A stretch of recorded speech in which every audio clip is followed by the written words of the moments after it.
All right, we'll be giving people 1 more minute and then we'll start.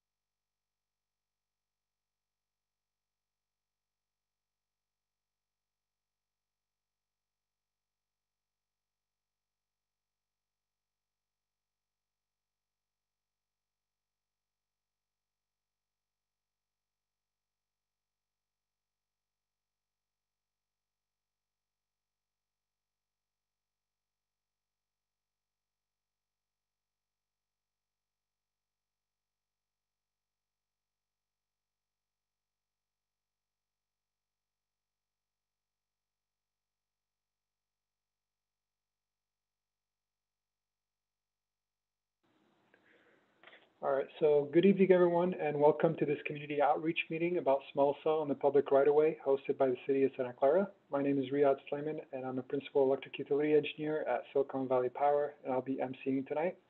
We are scheduled from 7 to 9 p.m. I don't foresee us going too late, but that will depend on the questions and engagement we get. Some quick notes before we start the presentation. The video has been disabled to provide a better experience for people with slower internet connections.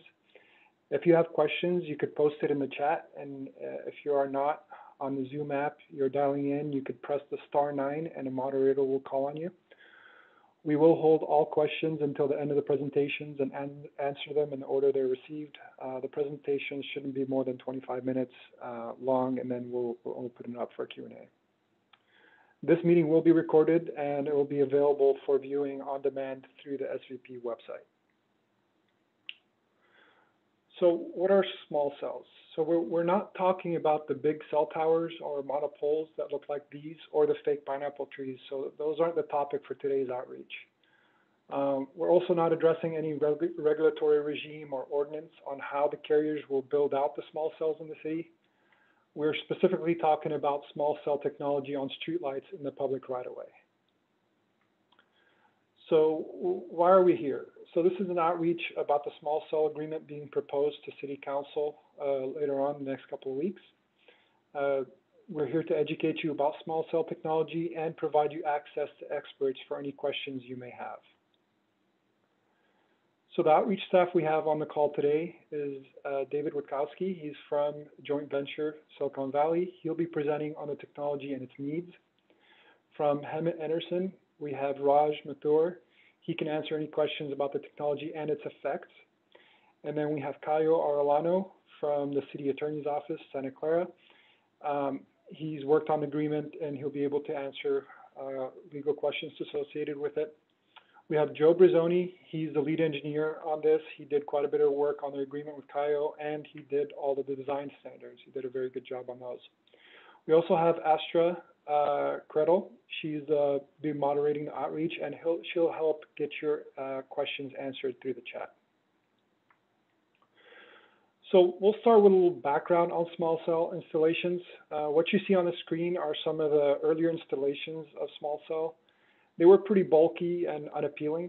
So while these may be on the extreme end of the installations, what you see on the screen here, sites like these with very little regards to aesthetics received quite a bit of pushback from a lot of the cities and neighboring residents, and justifiably so. While wireless carriers have the right to install equipment in the public right-of-way, they still need to abide by the city's permitting and aesthetic requirements. So for the last 2 years, city staff has been working with carriers to come up with standards to meet the city's requirements. And so working with the carriers over the last few years and looking at neighboring installations, Santa Clara created new standards that would result in installations similar to what you see on the screen here. So the cylinder at the top of the streetlight is a shroud that covers the antenna and the related equipment. The lights will match nearby lights with similar color and finish.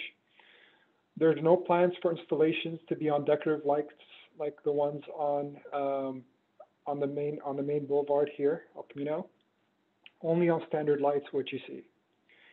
There are major improvements. These are obviously major improvements compared to the initial installations that we saw on the previous slide. The carriers and the city are working together to get smaller profile installations as the technology develops. So while we were working with the carriers on this agreement, the FCC issued a declaratory ruling in September 2018. The link is on the bottom of this screen. Also, if you're on the phone, we'll be posting this on the website as well. But this link leads you to the ruling, which is, I think it's in excess of 100 pages. But, you know, just the important snippets here that I wanted to show straight out of the document is that the FCC has a national strategy to promote the timely build out of the new infrastructure across the country by eliminating the impediments. And what this declaratory ruling does is it sets limits to state and local governments on fees charged, aesthetic requirements, and underground requirements. So in conclusion, you know, they expect local governments to provide authority without delay. So given that, the proposed agreement that will be going to council, the key points are: it gives non-exclusive attachment rights to the carriers. It gives them a term of 10 years per site with the option to extend 5 additional years. It does also point to the design standards that would yield lights that you saw in the previous slides. The RF testing requirements are in there as well as a 90-day time limit, where once permitted, they would be allowed 90 days to install, or else the permit would be revoked. This agreement also goes through the installation, removal, operation, maintenance, and emergencies, as well as the fees. We try to recuperate all the fees associated with this. And so, in summary, staff believes that the proposed agreement is the most efficient way to implement our requirements. It recuperates the city's cost of service and is consistent with the FCC's rulings. While carriers have the right to be in the public right-of-way, this agreement implements our requirements so that the installation is on the city's terms. And so the next steps are the city staff is looking to take the proposed agreement to City Council for approval either on November 17th or December 15th and execute shortly after. We're anticipating that this agreement will be the template for all other carriers looking to install small cell equipment in Santa Clara. So if you'd like more information about the deployment, you can go to the link on the bottom of this page, or you can go to siliconvalleypower.com, click on the SVP community link, and then current SVP projects. So with that, I'm going to hand it over to David for his presentation on the technology. And he'll be addressing the technology itself, all right? And remember, we're holding all the questions until afterwards.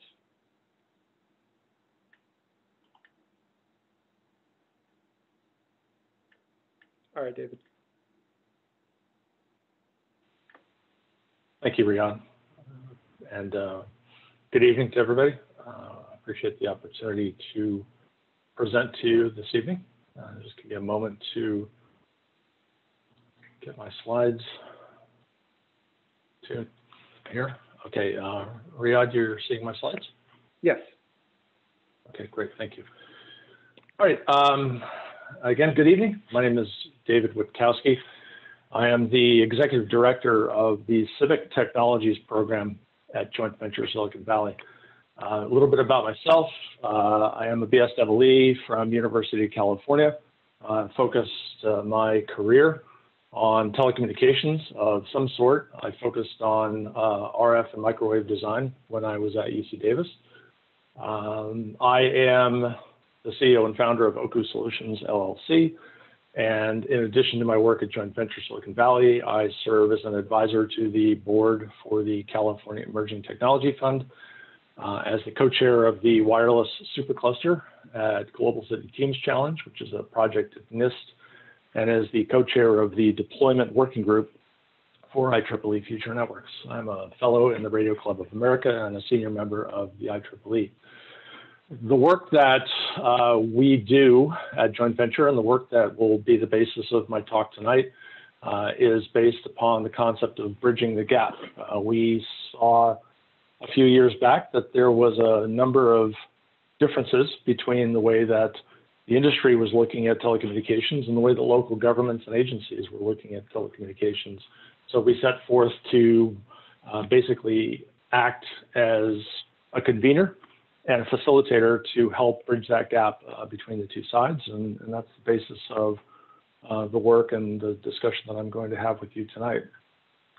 So it should be no surprise that telecommunications in 2020 is a basic requirement of our life. It is really the fifth utility. It is no different than electricity, water, gas, or sanitation. Without communications, it is extremely hard to conduct life in 21st century. And for many people, communications is wireless. The amount of data that we use is exponentially increasing up and to the right. Back in 2015, we were using about 3.7 gigabytes per month. Estimated that in 2021, we are using 22 gigabytes per month. And of course, as people have moved away from capped plans to unlimited plans, it's been part of that exponential increase to the point where people are exceeding those. Remember the 4 gigabyte caps that we used to see a few years ago. So we're seeing these rates increase over time. The number of people in the United States who are wireless only, and what does wireless only mean? These are homes that have chosen to not keep landline telephones. These are people who have completed the transition away from wired telephony to wireless. In the United States, 50 million children live in wireless-only households, 67.5%. Adults with wireless service only in the household are 56.7%. It should be no surprise that renters, 3 out of 4 renters, are wireless only. Of course, they tend to not want to install a phone line if they're planning on moving in a few months or if they're in a transitional housing situation. But interestingly, Hispanics are also 7 out of 10 likely to be wireless only. It should be no surprise that people under the age of 34 are wireless only. They tend to be, they use the phones that they were given when they were teenagers, and they continue to use those. But interestingly enough, also people over the age of 44, 42% are wireless only, and 2 out of 3 people in poverty are wireless only. And that's obvious, I think, because if you have a limited amount of money to spend on communications, you're going to choose the technology that you can take with you, as opposed to the technology that's tethered into the wall. The amount of homes in the United States that are smartphone only and do not have home broadband is actually significant. The number of adults in the United States who access the internet only through their smartphone is 17%. Hispanics are 25% likely to be smartphone only for broadband. People who did not graduate high school, 4 out of 10. And people who have income less than $30,000 a year, so 1 out of 4, are also likely to be wireless only. And this tracks with the results that came from the field poll, which was commissioned by the California Emerging Technology Fund a few years ago. And so these numbers are very similar to what we saw here in the state of California. So those of you who have school-age children know that when they issued the shelter in place, students were sent home, and we transitioned very quickly and somewhat unexpectedly to a distance learning profile. And for some households, they did not have home broadband. And so the solution for many districts in Silicon Valley, as well as districts across the country, was to transition to district-provided 4G hotspots, which is good, except that if they don't have the coverage, the 4G coverage, then they would still have a challenge of being able to get online. But for pretty much everyone at this point in the region, hotspots are the method that they are using to access their distance learning. Should be no surprise also that telehealth and telemedicine are now the norm for many people. Doctors especially want to make sure that you are symptom-free before you go to the office, and to avoid the risk of potentially transmitting the coronavirus to or from people in the office. They would prefer to see you online. I would expect that this will remain the case into 2021 and possibly even beyond, as our the way that we use communications is actually being modified by the social norms that are emerging from this pandemic. And so we expect that the demand for wireless broadband and wireless telephony will continue to be high and will remain high even after we successfully make it through the pandemic, possibly get a vaccine. So let's talk about cellular and what it is and how it relates to the overall structure of telephony. In the early 80s, Japan began issuing the 1G technology, which was analog. And then in the early 90s, that came over to the United States. We began seeing a transition to 2G, which was digital and added in texting in the late 90s and early 2000s. And that had a certain amount of data that was available to it, but really nothing that you could use to get online. What I would call the BlackBerry era really began kind of in the late 2000s when we began seeing people moving to mobile email, some limited mobile web, and some low-res video. 4G really became the standard in about 2010 as the evolution of the smartphone came about, and the 4G network that was already in place when the smartphone was released to the market. The smartphones began really leveraging that. And of course, the number of smartphones that we have in today's world is significant. 95% of the country at this point has a cell phone, and some 75% of those are smartphones. So we call that LTE, long-term evolution. And the technology that is now being used for 5G is called NR, or New Radio. And that is an order of magnitude increase in the performance of the network. But it also adds several important functions that actually go beyond the smartphones.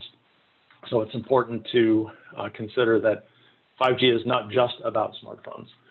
So many people talk about 5G and they synonymize this with what's known as millimeter wave technology, which is frequencies that are in the 30 gigahertz and above range. So for 5G, the range of frequencies potentially goes up to 100 gigahertz and all the way down to 450 megahertz. In what's known as the FR1 range, 450 megahertz to 6 gigahertz, these 5G systems will coexist with and then gradually replace the 3G and 4G sites that we're familiar with today. And it's important to remember that if there's no change to the power level and there's no change to the antenna, and there likely would not be because the cells are laid out in a certain way, that equals the same amount of coverage.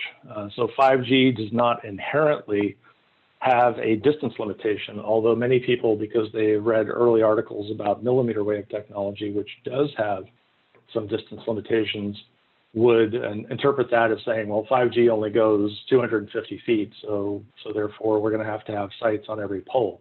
The reality is that as the carriers begin transitioning their sites to 5G modulation, the same coverage will exist. So let's talk about the use cases of 5G. Of course, from smartphones, enhanced mobile broadband would be the functionality that most of us would be familiar with. This is going to improve the experience that you receive on your phone. I have recently done some testing in some sites in Silicon Valley, and I have been able to successfully get a 1.5 gigabits per second signal on a smartphone in sites in 2 locations that I tested in Silicon Valley. Excuse me, I paused to take a drink of water here. But it's important to remember that 5G is not just about smartphones. It actually adds functionality for a wide variety of use cases that go beyond that. So let's talk about those. One of the things that I think we will see early success in 5G is what would be called fixed wireless. So this would be a fiber-like performance for home broadband that would actually wind up competing with the DSL or the cable broadband that you get today. Consumer choice is good. It gives you options. It will force the existing broadband providers to lower costs and improve their service. So fixed wireless access is actually a fairly simple install. We were fortunate enough to get fiber at our home. It took the install of 4.5 hours to put in fiber. He had to climb up the pole. He had to come out and go under our house. There was quite a lot of stringing of wires and drilling of holes. and we were successfully able to do that. But a 4.5-hour install is pretty hard to support. I expect that fixed wireless access will eventually end up being more like say a dish TV or a direct TV, where you put the box on the side of your house, mount it to the side of your roof, and then push a wire into your house, plug it in, and then you'll have broadband. But you'll be able to do it yourself. Another use case of 5G is what's called massive machine type communication. The popular term for this would be the Internet of Things, typically referred to in the context of smart cities.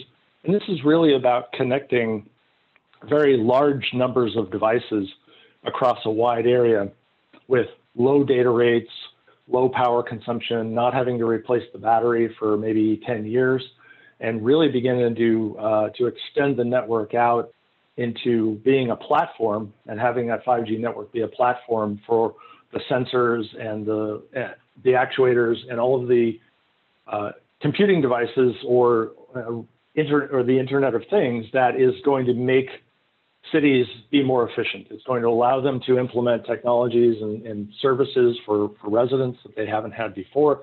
It's going to make their operations more efficient. Your tax dollars will go farther because they are implementing these Internet of Things and smart cities technology that is going to allow them to be more efficient in the spend that they have for the money that you pay them to run your city. Ultra reliable, low latency communications is another aspect of this. Assisted driving or autonomous driving is probably the most obvious use of this, but also other things like real-time augmented reality or virtual reality, and the ability to control devices in real time is going to be one of the things that 5G is going to bring to the table. And we can envision a world where your dashboard of your car will have a heads-up display that would actually be able to identify the lane that you're in. It would be able to identify various features around you as you're navigating through a city, letting you know if there was a light that was about to turn red in front of you, potentially even identifying cars that are stopping quickly, preventing you from getting into accidents. And because 5G has that ability to be very real-time, it is a platform for developing these sorts of applications. So let's talk about the economics of wireless. The contribution of the existing 4G LTE network to North American GDP is nearly $1 trillion. It's 4.2% of our North American GDP. By 2023, that contribution will increase to $1.2 trillion. It will be 4.8% of our national GDP. Where I'm going with this is to say that 4G is a significant contributor. The existence of that network contributes a significant amount of money into our national productivity. It is a lot of it should be no surprise, we live in Silicon Valley. A lot of the companies in Silicon Valley are using mobile technology. Certainly when you call for an Uber, you use DoorDash, you're on your phone using an app to get access to something, your smart home devices, all these things that we've come to expect and to use in the course of our daily lives. That technology is really the 4G network, and that's what really makes it work. The ability to do things from anywhere and have access to all that information and all those services. So 5G is estimated to be a private investment of 200. Excuse me, I've got allergies these days. Hoping for some rain to clear the air out here next week. 5G will be a private investment of $275 billion in public infrastructure, which is really significant when you think about it. This is, in 2020 dollars, larger than the amount of money that was spent on the Apollo space program. And in 2020 dollars is just under the amount of taxpayer dollars that were spent to build the U.S. interstate highway system. It's a significant investment, and we can envision how that investment is going to pay off in terms of GDP going forward in the same way that 4G contributed to our national GDP. And that is my presentation. So Riyadh, thank you for the opportunity to speak. I'm going to hand it back to you, or you can retake control, and then we'll go to Q&A afterwards. All right, thank you, David. I'm going to go ahead and share my screen again, just so I can have the website up for everyone to see the link. Just a couple of reminders. If you have questions, please post them in the chat. If you're on the Zoom app, press *9 and we'll be able to call on you for your question. We are recording this meeting and we'll have it available on the city website. So if you didn't catch all of it or someone couldn't make it, they'll be able to see it right through the link. Also, any frequently asked questions will be posted there on the website as well. All right. So let's go through and check. Astra, do we have any questions? Not yet. I don't see any coming in just yet. All right. So let me go back in the presentation here. Just in case people missed it. Oh yeah, before, after. So these are really what we're talking about here. This is the result of what this agreement would be creating. Obviously, we're looking to go to council either November 17 or December 15. So if you're interested in that, you're able to look at the council agenda and they'll have the most up to date. Riyadh, we do have a hand raised. I'm going to allow Pat Pierce to talk. Okay.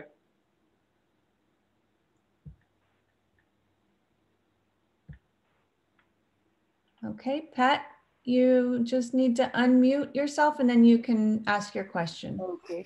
I wanted to ask what the density of these antenna locations will be. Is it going to be every street light or every block or so many in every square mile, or how does that figure? That's a good question. From my experience from previous utility, I've seen these at first. They go at intersections, but my understanding is about 500 feet. David, do you have any information about that? Well, I think it's going to be largely design dependent. So not wanting to speak for the carriers, but I think that in cases where you currently have a site, there may be some coverage issues which would need to be resolved. And so you would have an area that you would have to add some resources. It's important to remember that small cells do not create coverage, they augment existing coverage. So if you live, for example, the photo on the right-hand side that's on your screen right now shows a multifamily dwelling, an apartment complex, a condo. There's a lot of people in there, and they're all going to be wanting to use the network. So putting a site nearby would be appropriate. In places where you do not have high density, there may be some issues for coverage anyway, but it's not one of those things, because certainly millimeter wave technology does not go very far, but not all 5G is millimeter wave. Some of this is in fact 4G, and those lower frequencies will travel farther, but it's really based upon the usage in the area. And so it's very hard for me to say. There's no set, it's not like it has to be every block or frankly every quarter mile. It could conceivably be that they're just adding a site because they have a resource issue, because they have a lot of people who are using the network, and the number of people who are using the network simultaneously would require the addition of resources that would serve those users. So I can't say exactly where the carriers want to put these. Certainly they know where they have coverage issues. They know where calls are dropping. They know where data rates are slow, and they will try to fix those problems by adding small cells to add resources that will then resolve that. Okay, thank you. I'm also yes, wondering if I can ask one more question. Sure. And now I've forgotten what it is, so I'll check in later. All right, not a problem.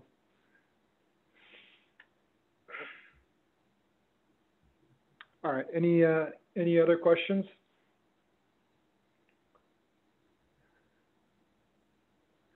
Well, even if there aren't any, I think as a panel, we're going to go ahead and hang around for another 7 minutes. See if we get more people, maybe by 7:40, 7:45 maybe. And if not, then we can call it. I know. Am I able to talk now? Yeah, is it the city anticipating revenue from this installation? I mean, there isn't really revenue. This is where the fees that are in the agreement are there to offset our cost. You know, making sure that we're not really paying for this technology and we're offsetting our own cost. Can you tell me what the cost of the city would be? Well, right now the agreement is pretty much set by the limit of the FCC, which is 270. However, we will be conducting a rate study to determine exactly what it would be, and then if it's anything more than that, we would be setting it to whatever it is to recuperate. Right now, based on the order, the FCC order, it's 270 unless we prove otherwise. When you say 270, is it $270 or what? Sorry, yeah, I should have explained that. So it's $270 per light per year. But that this is ongoing. The initial installation, so when they actually do all the construction and all the inspections, that's going to be on our side. They'll be paying 100% of that. So they'll be flipping the 100% of that bill. But then going forward on a yearly basis, we would be charging them $270 per light pole per year. Okay, so you said for the installation, it's $270 per pole, and then after that, $270 a year for each pole? No, so it's for the installation itself. So we're going to need to have people do the inspection. We have to have people go through the agreement and make sure that you know, all the installations, all the capital installation when they're digging in the ground, all of that they're going to pay. All of that 100%, whatever it is. So the city has encroachment fees, we have review fees, all of those are going to be paid just like anybody else, any other developer. However, in addition to that, on an ongoing basis, every year for the remainder of the existence of that light, that light fixture being a small cell, they're going to be paying $270 per year per light. So if they have 10 lights, then it's going to be 10 times 270 is $2,700 per year. Okay, so you said there might be digging in the ground, so this isn't just wireless technology? Right, so they will need for every, so if you look at the ground over here on this picture, are you able to see the picture in front of what I'm sharing? Yes, I can see that. So you see my cursor is hovering over a little box right here? Yes. So they're going to need power, additional power to this light, so they can actually power the antenna in here, as well as communication. They have fiber optics that they run through here. So for that to go in, they're going to need to put it underground because we're not allowing them to do that overhead. If they do that overhead, and it's going to look really ugly, and it's not going to be to what our standard would be. I mean, it's going to start looking like the ones that I was showing, you know, earlier. So for them to be able to have this, they're going to need to put all of the wires underground and make it seamless. Okay, so it will be connecting to fiber optics in the ground? Yes. Okay, what about areas that don't have fiber optics yet? Or are there? I assume there's some areas in Santa Clara which do not have it.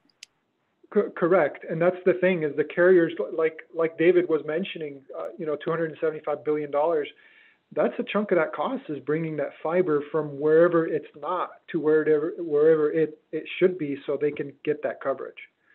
And I mean, so they're spending quite a bit of money.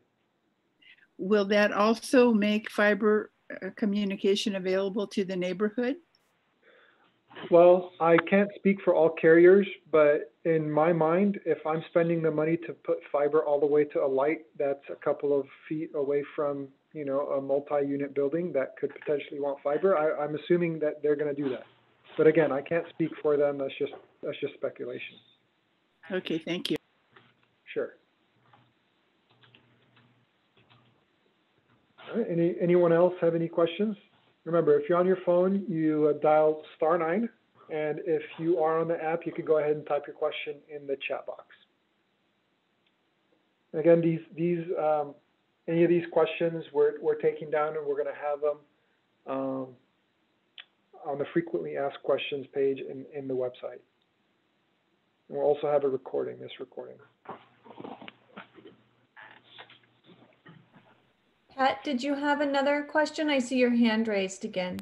Yes, I do. I wondered if I assume this contract needs to be approved by the city council at the next Correct. couple of meetings. And if it's approved, then approximately how long do you think it will take to get the installation completed in the city?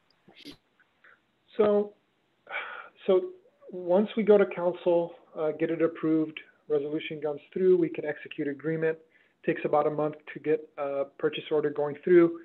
I think that would be the start of the applications, and going through the encroachment permit process, going through the review of all of these. I would assume maybe in the first quarter of 2021 we could start seeing some sites start coming up. Again, it just depends on the carriers, how aggressive they want to be and how ready they are to make the changes that the review process takes. So just because they want a couple of sites somewhere doesn't mean we can give it to them right away. It just means that we need to review and make sure we have power nearby. And if they're going to be bringing fiber from somewhere else, they're going to have to do quite a bit of trenching. That means they have to get plans ready, civil plans ready to see how they're going to be trenching and how they're going to be bringing those utilities to each streetlight. So that takes quite a bit of effort, but I'm assuming it'll probably be Q1, maybe Q2 of 2021 when we would start seeing these sites. Okay, and then you said carriers. So this OKU organization, what role do they play? They're not going to be a carrier? You're talking about people like Verizon and. Correct. Okay, Correct. so what role does OKU have in this? So David's part of Joint Venture Silicon Valley, and that organization is really a joint venture between all the cities here in the Bay Area and the communication companies, because like you saw earlier and like David mentioned, the initial installations they were not where cities wanted. There were a lot of pushback, and so to bridge that gap, that joint venture was put together, all the utilities and all the cities and all of the carriers getting together to make sure that these installations come to fruition in a fast way and everybody gets their input heard. So that's what that organization is. It's a, we as a city pay for our membership in it. So do other cities as well as carriers. So OKU would be facilitating the plans? No, they're pretty much, they're here to make sure that if there's any issues, it gets talked out on a platform, and there's communication. So they hold quite a bit of meetings. I get quite a bit of meeting invites, and it's meetings between cities and carriers to make sure that the new standards or whatever standards are coming up, it gets hashed out, and it doesn't have to, nobody has to spend quite a bit of resources to do something that in the end they don't get it because the cities don't want to approve it. So something to that extent. You know what, David, since you've done quite a bit of the introduction here, can you go ahead and give a little bit more of insight of what OKU is about? Sure. Yeah. So Pat, OKU is my company.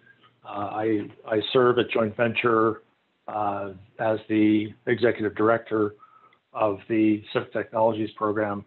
OKU's role in this is really through Joint Venture and simply to act as a facilitator. We work with both the carriers and cities. Primarily, I would say we do education. Many cities are still coming up to speed on technology. And what is, as technology is advancing very quickly, of course, we live in the Silicon Valley, so we're used to technology changing very quickly.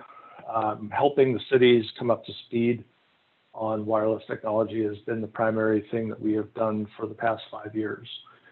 We also do some work in helping the carriers when they are working with cities to help them navigate some of the city hall and some of the intricacies of dealing with. So OCU is not a carrier. We're not building anything. We're not a contractor. We're not going to be involved in, aside from teaching, which was part of what we're doing tonight, we're not involved in anything to do with the actual physical deployment of this network. I hope that answers your question. Yeah, that's a good answer, but it makes me wonder, does the city pay you? Do the carriers pay you? How do you make money? Joint venture has a membership structure, and both the cities and private industry are members of joint venture. And so through joint venture, for example, tonight, I'm not being paid for this. It's just part of the work that we are doing with the City of Santa Clara. And they're already a member of our organization, and we're doing this just as a public service to them. Joint venture is a nonprofit organization, so we're not making anything on this arrangement. Okay, Yeah, so sorry. Well, So I think there's a second question there, which you probably want me to answer, which is, how does OCU make its money? And the answer is that outside of Silicon Valley, we do work with both companies and cities. I have some work that I do, but when it comes to Silicon Valley, it's done through joint venture. I see. And I hope that answers your question. Yeah, that's helpful, but I just don't understand. Joint venture also you said they're a nonprofit, but that does not mean they don't charge for what they do. So are they collecting any money for this help that you're providing? No, aside from the membership that City of Santa Clara has, but City of Santa Clara pays a membership to joint venture every year. And they've done so for many years, by the way. Many cities in the Valley have done so. I mean, joint venture has been around since the early 90s. We were founded in 1993. If you remember, Susan Hammer was the mayor of San Jose at that time. Yes. We were founded as an effort to essentially bring regional excellence to Silicon Valley in the 90s when things were changing. If you remember, the old Silicon Valley was very much about military technology and selling to kind of the Cold War. And then as the Berlin Wall fell and the Soviet Union began to fall apart, Silicon Valley really went through a soul searching as to what it was going to be in the future. So joint venture was formed at that time. And so the cities in the Valley have been members of joint venture for 25 plus years. And so we're not involved in this other than, again, as a public service, right? We're doing this work for City of Santa Clara as a public service. Okay, thank you. You're welcome, of course. All right, we have a couple questions in the chat. The first one is someone who's just joining. They want to know, how much does the city stand to make? So as I mentioned, based on the FCC order, we are recuperating our cost. So we have a charge. So the initial installation of these, whatever cost it is to the city, which goes through the permitting fees and the review fees, those are recuperated 100%. It's not going to be a cost to the city. But from the first year forward, for every light that they've installed a unit on, the city would be paid $270 per light per year. And that's on a 15-year basis if you count the 5-year extension. So it's 10-year first term with a 5-year extension optional. So it's not really, the rate isn't there to make money, it's to recuperate our cost. Because again, carriers have the right to be in a public right of way. they have to abide by our requirements and our aesthetic requirements. Okay, same person, follow-up question. Are we, the city, providing a release or indemnification regarding potential liability of any sort? I'm going to see if Kaio has an answer to that one, since it's somewhat legal in nature. Sure. No, the city, under this agreement, the city is not releasing or indemnifying the carrier. It's actually the other way around. The indemnification and insurance provisions contained in the license agreement that we have with this carrier are consistent with our standard city requirements. So basically what that means is if there is an accident or if there is any damage to the city property or members of the public or things of that nature, the city would look to the carrier and the carrier's insurance company to defend it and cover the liability for those cases. Okay. All right. Any other questions or hands up? Yes, we have another question in the chat. This is a statement, actually.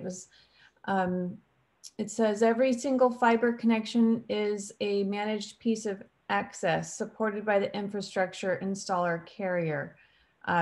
They're saying that, I think it was when you were speaking on the connection to fiber during the on the street level. Uh-huh. Okay, so another question. How much of this template structure is mandated by the FCC? Kaio, I don't believe. Go ahead. The template structure, if what you're getting at is the terms of our agreement, the answer is a good deal of it. And what I mean by that is federal law, the federal agency in charge of this kind of technology is the FCC. The FCC has adopted various rules and regulations that, for the most part, impose fairly significant restrictions on what local agencies such as the City of Santa Clara can do with respect to building out wireless technology. So a good deal of it is the short answer. And in terms of some of the substantive restrictions, we already touched on one, which is how much money the city is allowed to collect from carriers for the various installations. Another aspect of how this is regulated is the time in which the city has to act on applications for new installations. It all has to happen in a fairly short period of time, 90 days for a new installation. In terms of reviewing what the proposed installation would look like and whether it conforms to the city standards. And then finally, there is very little that the city can do in the way of saying where and really dictating where within the city a carrier can choose to install its facilities. And so what we try to do with this agreement is to streamline that review and also make it such that installations take place as much as possible on city streetlights as opposed to other areas, for example, power poles or on private property. Okay, there's a follow-up to that. It says, that's what I mean. These are our easements. What's left as variables to negotiate on, fee and time? That's basically it. And appearance. Okay. Pat, you are able to ask your question? Okay, I'm wondering, I know it was mentioned and I've been aware anyway of the lawsuit contesting this rule by the FCC that prohibits cities from having any control over these installations. Do you know the status of that lawsuit or how people could find out about it? Sure. There are a number of lawsuits pending. The most recent, both at the in the Ninth Circuit and then other jurisdictions within the country. The two most recent lawsuits, there was one the decision just last month, which basically upheld the majority of the restrictions on local control imposed by the FCC, with one exception, which is restrictions based upon aesthetics. And then in a similar vein, the California Supreme Court last year issued a similar ruling saying that although the Public Utility Code, state law, generally restricts local agencies' ability to dictate how and where these installations are rolled out in cities. Cities do retain the power to regulate based upon aesthetics, and so that is the current landscape. However, it is subject to a good deal of litigation, as you can imagine. Different cities have different are in different stages of their wireless access, and also have very different degrees at which they find this this type of federal rulemaking acceptable. And so I anticipate that the landscape to change and evolve, but as the law of the land in the Ninth Circuit, which is where California is, we are pretty much restricted to aesthetic regulations, and again, complying with the FCC's rules regarding fees and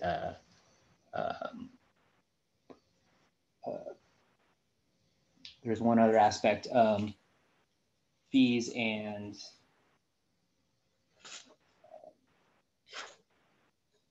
timing. That's the one. Fees and timing.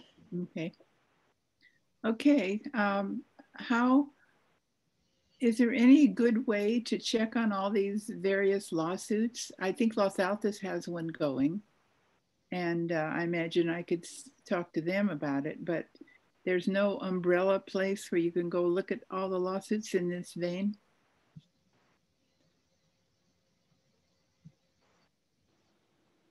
I'm not aware of any, Kyle?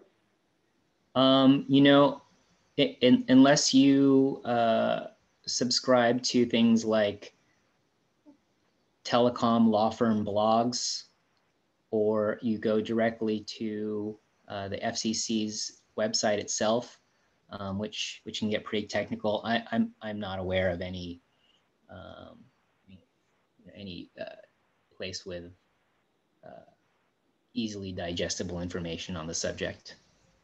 Okay, thank you. I wanted to tell you also, I appreciate the city opening this meeting. I think it's a landmark occurrence because I don't think we've had any prior notice for things like this. So I think it's wonderful that you're doing that. Thank you. Sure thing, Pat. Not a problem. I think we have one more question. Yes. Will this template for our city include a most favored nation provision that if another Bay Area city has a better rate, will we get that rate also?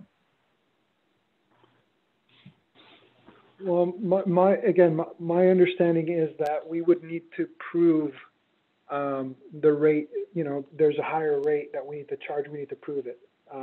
Another city having a higher rate, they could do the way they process their permitting or they maintain their system is totally different than how the City of Santa Clara does. So if they happen to have the same system we do and they're able to claim something higher, then absolutely we can, cities always talk and we can always get some info from them and use the same rate. But we're going to have to conduct our own study. And once that happens and we're able to prove that, hey, we need more than 270 per year per light, and we're not going to be able to change it per the FCC order. All right. Any other questions? Sorry, I was muted. We just had a follow-up comment to that. So it will at least be a public record. These won't be confidential. Yeah, this is all public record. I mean, if once this gets posted to the city website for the council meeting, the agreement will be in there. So you'll be able to see the entire agreement and everything in it, as well as the rates. And if we're ever going to make changes to the rate, we're going to have to go to council anyway.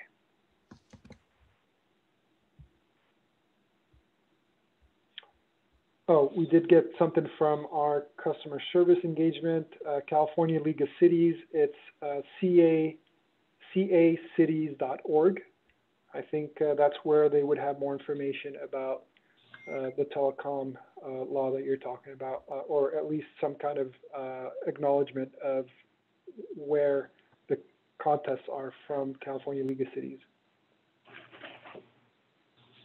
All right, seeing as there's no other questions, again, I'd like to thank the panel, thank everyone out here.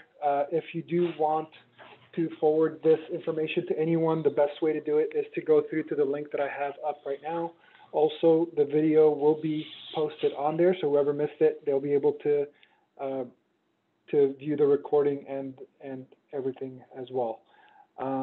Thank you all, and I appreciate it. We will also have frequently asked questions. All these questions, we'll post them there as well. All right. Thank you everyone for joining.